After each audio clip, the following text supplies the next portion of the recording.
Sean Strickland crée une nouvelle fois la surprise en gagnant donc pour la deuxième fois le titre middleweight de l'UFC, après avoir créé la surprise il y a quelques années en battant Israel Adesanya et même en le mettant knockdown à la surprise de tout le monde et en le dominant sur 5 rounds. Cette fois-ci, par décision partagée, c'était beaucoup plus serré, mais il bat Khamzat Chimaev, le monstre invaincu.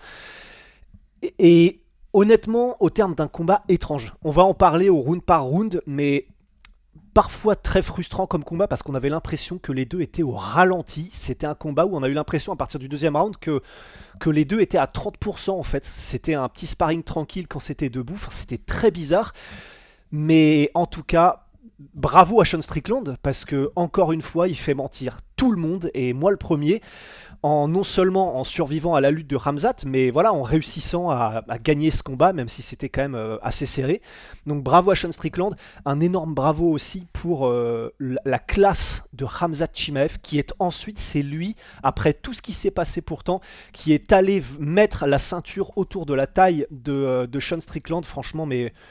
Vrai bonhomme Khamzat Chimaev, énorme classe et ça se finit bien. On va parler du combat et on va mettre le générique, mais au moins ça se finit bien dans le sens où après avoir remporté le combat, Khamzat Chimaev a été extrêmement classe et ensuite il est parti sans faire de vagues.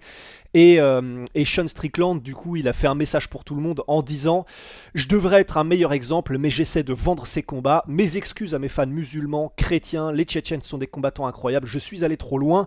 Mes fans noirs, blancs, musulmans, mexicains, chrétiens, je vous aime, on est tous américains. » Au moins, ça se finit bien. C'est tout ce qu'on peut espérer quand il y a des combats de malade mental comme ça, où oui, il y a du divertissement, et c'est ce qu'on veut, mais au moins, voilà, ça se finit bien. Mais ouais, combat super étrange, on en parle tout de suite. Lundi 18 mai 21h, on vous prépare un live de zinzin sur Whatnot. Carte UFC en folie avec du Midnight, du Chrome,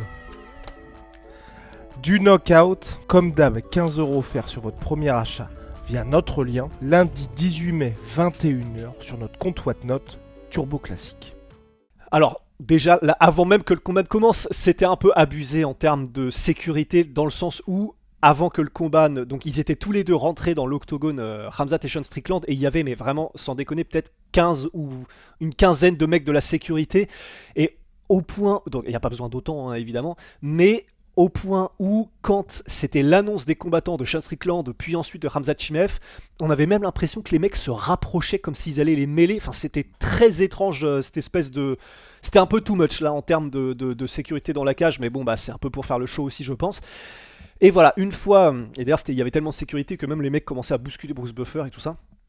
Et alors, comment s'est passé le combat ? Premier round, à la surprise d'absolument personne, par contre, pour ça, au bout de 20 secondes, Sean Strickland était déjà au sol, et Khamzat commence à travailler pour la soumission, mais pas non plus avec une intensité comme on lui connaissait dans d'autres combats. C'est-à-dire qu'il mettait la marche avant, il essayait vraiment de soumettre, il est passé parfois, il avait pas verrouillé la soumission, mais il avait un bras qui était autour du cou de Sean Strickland, c'est juste que Sean Strickland défendait bien, il mettait les deux mains sur une main pour éviter que le verrouillage soit complexe, etc. Mais même s'il dominait totalement, et ça, on s'en doutait, surtout dans les premières minutes du combat où les deux mecs sont encore secs, que Khamzat allait avoir un avantage de fou, et d'ailleurs, il a passé les 5 minutes du premier round en contrôle au sol, mais c'est comme si à l'arrière de sa tête, on sentait qu'il voulait pas y aller à fond non plus, Khamzat, parce qu'il savait que Sean Strickland défendait bien, qu'il avait tellement de bouteilles qui se par extrême, enfin tout le temps en fait, tous les jours de sa vie en grappling, en lutte, etc., qu'il a pas voulu complètement cramer son cardio, et donc il a dominé complètement Sean Strickland, mais sans le mettre en danger au point où on s'est dit « Oh putain, ça y est, c'est fini ». Il a presque verrouillé certaines soumissions, mais voilà. Donc, c'était intéressant, c'était ce qu'on pensait qu'il allait arriver, mais il n'y a pas eu effectivement ce côté 100% pédale contre le métal de la part de Khamzat Chimaev. Donc on en était là, on s'est dit bon voilà, peut-être que ça va se passer comme ça pendant 5 rounds comme contre Dricus, mais déjà c'était différent. Parce que contre Dricus, il avait à fournir aucun effort. Khamzat, il était en crucifix, il était dans des positions où il avait limite pas à bouger. Là, il avait quand même à travailler, ça bougeait quand même, et Strickland défendait, donc il obligeait Khamzat à s'adapter, etc. Donc déjà, voilà, c'était déjà pas aussi évident pour Khamzat. Et deuxième round, là on se dit voilà, au moins en deuxième round il n'y aura pas de problème de cardio et tout, et purée, dès le deuxième round, les tentatives de takedown de Khamzat Chimaev commence déjà à louper. Et non seulement elle commence déjà à louper, mais donc Khamzat et Sean Strickland se relèvent lorsqu'il y a des contacts. Et c'est comme si Khamzat n'avait déjà plus rien. Tentative de takedown ultra laborieuse, Strickland qui se relève sans trop de difficultés. Et je crois que c'est directement où elles ont même commencé à ne plus marcher, tentative de takedown. Enfin, ça y est, c'était en mode, ça y est, c'est terminé pour Khamzat, il a plus de lutte, c'est mort. Donc, extrêmement bizarre avec non seulement ça, mais en plus Sean Strickland qui retourne un des takedowns de Khamzat, qui se retrouve en position dominante et qui commence à mettre du ground and pound tranquille, hein, mais à Khamzat, et Khamzat qui reste sur son dos, et ça c'est quand même quelque chose dont on n'a pas l'habitude. Et là vraiment ça commençait à être le monde à l'envers, et où personnellement je me suis dit ok, alors là vraiment c'est terminé en fait. On sait que la gestion d'énergie et le cardio de Khamzat c'est le truc qu'il faut surveiller absolument. Si au deuxième round sur 5 contre Sean Strickland c'est déjà terminé, moi j'étais en mode bon bah voilà, ça y est, waouh, incroyable, impressionnant, Sean Strickland va lui rouler dessus. Donc on est à la fin du deuxième round, voilà, il y a un round partout, et surtout là où c'était un peu terrifiant pour Khamzat, c'est que dans le corner de Khamzat, entre les rounds, on entendait dire, ses cornermen lui dire « Tout va bien, t'inquiète, ça va aller, calme-toi, ça va aller ». Mais en fait, du coup, le genre de truc que t'entends quand c'est la panique ou quand les cornermen savent que c'est la panique. Alors vraiment pour moi, ça y est, j'étais persuadé que ça y est, la roue tourne avait tourné et qu'on était sur un total changement d'inertie du combat, et que Sean Strickland allait sur les 3 prochains rounds, mais vraiment que ça allait être un massacre. Parce que c'est ce qu'il fait normalement quand il sent qu'il y a du sang dans l'eau, Strickland. Et en fait, pour les rounds 3, 4 et 5, et surtout les rounds 3 et 4, Khamzat s'est dit, bon, enfin visiblement, en tout cas il s'est dit, bon, j'ai plus de cardio, donc je vais même pas tenter de cramer mon énergie en faisant des phases de préhension, en faisant de la lutte, et je vais juste striker à l'économie.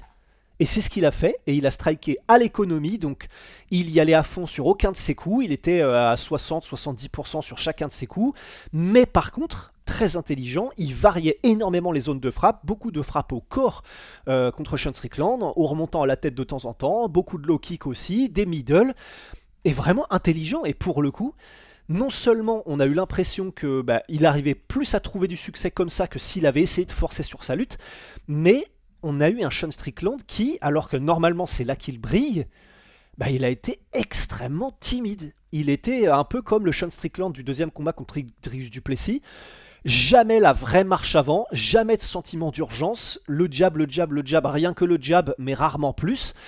Uniquement concentré sur la tête, et il a même pas essayé de creuser au corps sur Khamzat pour essayer d'avancer son état de cardio, etc. Donc finalement ça s'est plutôt pas mal passé sur les rounds 3 et 4 pour Khamzat, et même le 5ème en soi, hein, parce que c'est juste le 5ème, il a ensuite essayé de remettre un peu la lutte, parce qu'il s'est dit bon voilà, là, si j'arrive à le maintenir au sol pendant un round, normalement j'ai gagné, donc il a essayé, mais sur les rounds 3 et 4, on a eu du striking en sparring tranquille. Les deux, on a l'impression qu'ils étaient complètement soit gas out, soit qu'il y avait vraiment plus grand chose. Donc ils y allaient vraiment tranquille. Après, voilà, et même s'il faisait que le jab à la tête, il touchait tout le temps par contre, hein, Sean Strickland. Enfin, le fait qu'il ait la décision partagée ne sort pas de nulle part. C'est qu'il n'a pas arrêté de toucher Khamzat, c'est juste qu'il lui a jamais fait vraiment mal, quoi. Et donc on a eu un round 3 et 4 avec comme ça, pure striking, tranquille, sans trop forcer, et voilà, et un Sean Strickland qui vraiment m'a frustré, quoi, parce que c'est là normalement où on se dit il y va à fond, il peut commencer à, sans faire n'importe quoi, mais à vraiment appuyer beaucoup plus sur ses coups, à essayer de mettre plus le bras arrière une fois qu'il a trouvé bien le jab, et là c'est bon, il l'avait trouvé. Mais très frustrant, donc voilà, quasiment aucun travail au corps de la part de Sean Strickland, comme on l'a dit, et alors que ses cornerman le lui avaient dit dès le deuxième round, hein. Donc très bizarre.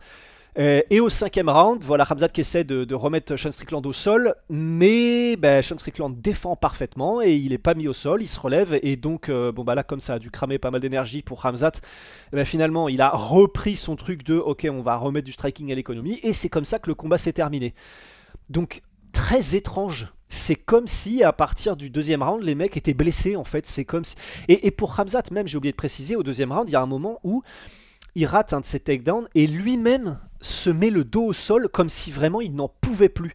Donc c'est même pas il rate et c'est compliqué, c'est comme s'il n'en pouvait plus, presque comme s'il était blessé, parce qu'au bout d'un round et une minute, c'est pas possible, quoi, c'est pas possible. Donc voilà. Ça ne sort pas du tout de nulle part que Strickland gagne le combat, il y a pas de problème avec ça. Si Khamzat avait gagné, ça aurait... non, ça m'aurait peut-être même pas choqué non plus, il a touché aussi. Mais voilà, si j'avais dû la donner à quelqu'un, j'aurais effectivement peut-être donné plus à Strickland parce qu'il a plus touché. Je crois que le nombre de frappes significatives allait vraiment dans son sens. Donc voilà, c'est bien joué de la part de Strickland. Je sais pas si on peut dire que c'était un beau combat, mais en tout cas, par rapport au storytelling du combat, et on s'y attendait pas, la manière dont ça s'est passé, ça a été assez surprenant, quoi. Mais voilà, donc Strickland qui réécrit l'histoire une nouvelle fois. Et donc ça se finit bien. Et vraiment, voilà, maintenant qu'on a fait un peu l'analyse du combat en elle-même, vraiment, qu'est-ce que je kiffe Khamzat. Qu'est-ce que je kiffe Khamzat. Je kiffe les deux. Mais Khamzat, le fait qu'il soit capable de, avec autant de noblesse de caractère quand même, d'avoir cette réaction, parce que non seulement donc il pensait lui-même, en tout cas il levait le bras, il pensait avoir gagné, il a été surpris, mais il a quand même applaudi, il a quand même été félicité Strickland, c'est lui qui lui a mis la ceinture autour de la taille. Vraiment, mais moi alors personnellement, là où je m'étais dit putain, c'est vraiment un bon gars Khamzat, c'était mais à l'époque quand il combattait Gilbert Burns, il y avait les enfants de Gilbert Burns à un moment donné qui ont croisé Khamzat dans la Fight Week et Khamzat avait dit purée, c'est dur, je veux pas avoir les enfants de mes adversaires parce que vraiment ça me le rend trop humain, j'ai trop d'empathie et après j'ai du mal et machin. Bon, c'est le genre de truc que tu dis quand effectivement vraiment tu te soucies des autres et machin, donc mais là de le faire à ce niveau-là d'enjeu et après toutes les insultes les plus personnelles possibles de la part de Strickland, impressionné par la noblesse de caractère de Khamzat. Donc voilà, il perd son voilà, premier combat, première défaite de la carrière de Khamzat, assez incroyable quand même que ce soit encore Strickland. Et bah, je suis très curieux de savoir si jamais il y a une conférence de presse qui doit être en ce moment même, ce qu'en dire Khamzat, où est-ce qu'il va maintenant. Et comme disait Strickland, quoi, c'est dur parce que là, du coup, après tout ce qui s'est passé dans l'avant-combat, le fait qu'il le perde, bah, j'espère qu'il va pas prendre trop cher, quoi, Khamzat. Mais sur les réseaux, je veux dire, même si j'espère qu'il s'en fout, mais wow. Parce que là, perdre contre Strickland, c'est dur pour lui, quoi. Lui qui représentait son pays, qui représentait. Ouais, j'allais dire les musulmans parce que du coup ils se sont fait salement insulter par Strickland, mais je sais pas qui voulait représenter, ça se trouve lui représente que lui-même. Bref, je m'égare en tout cas.